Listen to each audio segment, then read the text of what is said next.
नमस्कार my dear. Kingdom monera and virus में part 2 में एम्स का पीवाईक्यू सॉल्व करते हैं। कह रहा which of the following so coiled RNA standard and capsomere. टमाकू मुजैक वायरस में जो है वो कैस्पोमेयर में कॉइल्ड आरएनए है। Question number 13, pigment containing membranous extension in some of cyanobacteria. ये क्रोमेटोपोरा एनसीईआरटी पेज नंबर 129 में ये चैप्टर्स है जो है वो हमारा सेल है। और सेल में पेज नंबर 129 में शायद फर्स्ट पैराग्राफ के सेकेंड थर्ड लाइन में है कि जो कि prokaryotic pigment containing extension of cyanobacteria have the chromatophore. Next question, which of the following are likely to be present in the deep sea ocean? Deep sea ocean. Which of the following are likely to be present in the deep sea ocean?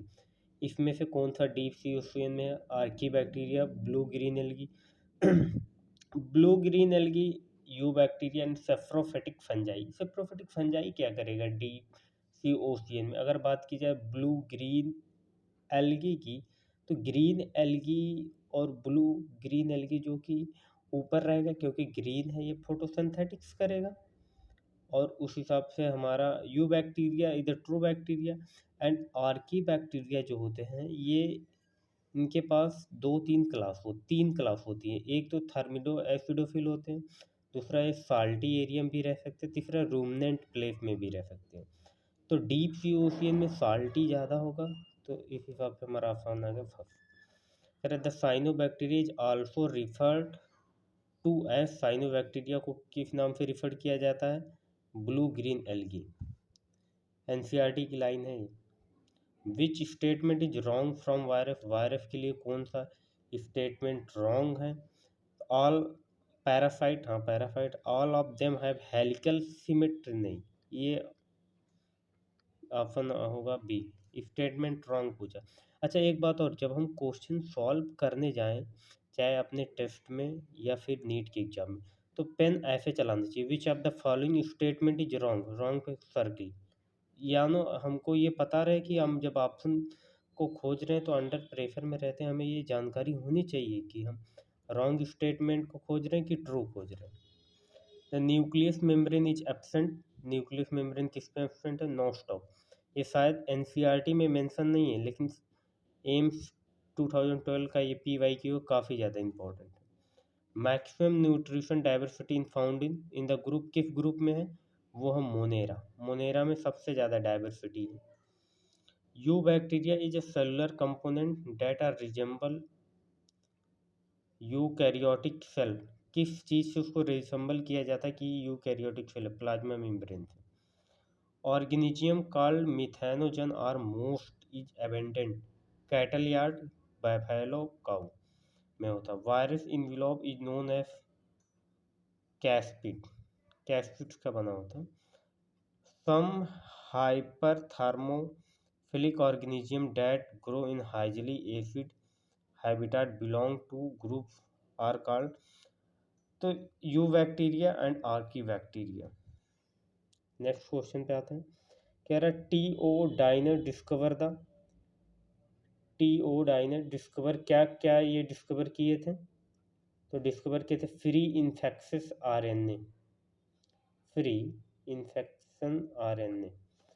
कह रहा थर्मोकोस, मिथाइनोकोस and मिथाइनोबैक्टीरियो, इसको किस group में रखा गया है? तो question number 24 में, ये अब एनसीईआरटी में नहीं है लेकिन इम्पॉर्टेंट है कि एम्स पीवाईक्यू है, तो थोड़ा सा देख के जाइए, वेरी इंपॉर्टेंट नहीं है जो क्वेश्चन अब एनसीईआरटी में नहीं है। Archaebacteria that contain protein homologous to eukaryotic course stone. Question number 25, bacteria leaf blight of rice is cause by species as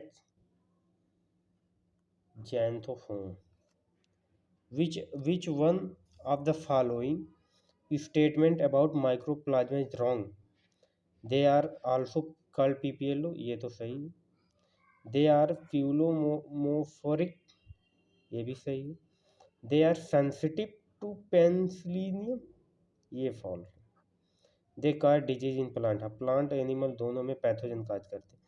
क्यों रॉन्ग है? अगर हम लॉजिक लगाएं तो पेनिसिलियम के पास सेल वाल होता है, जबकि प्लाज्मा मेम्ब्रेन के पास सेल वाल नहीं होता। पहले कंडीशन में ये रॉन्ग हो गया। और दूसरी बात, अगर प्लाज्मा माइकोप्लाज्मा की बात की जाए तो माइक्रोप्लाज्मा में सेल वॉल नहीं होता और पेनिसिलियम के पास सेल वॉल होता है। माइक्रोप्लाज्मा की दूसरी बात की जाए तो इनहिबिट करते हैं metabolic and inhibitor like tetracycline को, ये लोग इंडिकेट ही नहीं करते, बताते ही नहीं। तो इसी हिसाब से हमारा फन आएगा थर्ड। फिर कह रहा है barophilic prokaryotic, barophilic prokaryotic grow and multiply is a very deep marine sediment. Next question है IPMT 2004 में आया हुआ है। Virus that infected bacteria multiply and cause their lysis called लाइटिक्स।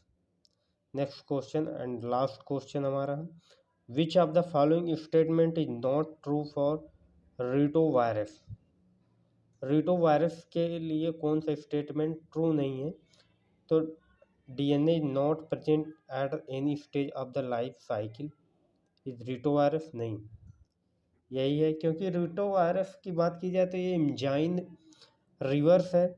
जब हम जेनेटिक में पढ़ेंगे तो हमको पता चलेगा एंजाइन रिवर्स है और ये ट्रांसक्रिप्शन में काम आता है और RNA के, और इसके पास जो एंजाइन होता है RNA डिपेंडेंट DNA पॉलीमराइज एंजाइन होता है, जो कि genetic material of the RNA कहा जाता है। इसीलिए ये फर्स्ट स्टेटमेंट था।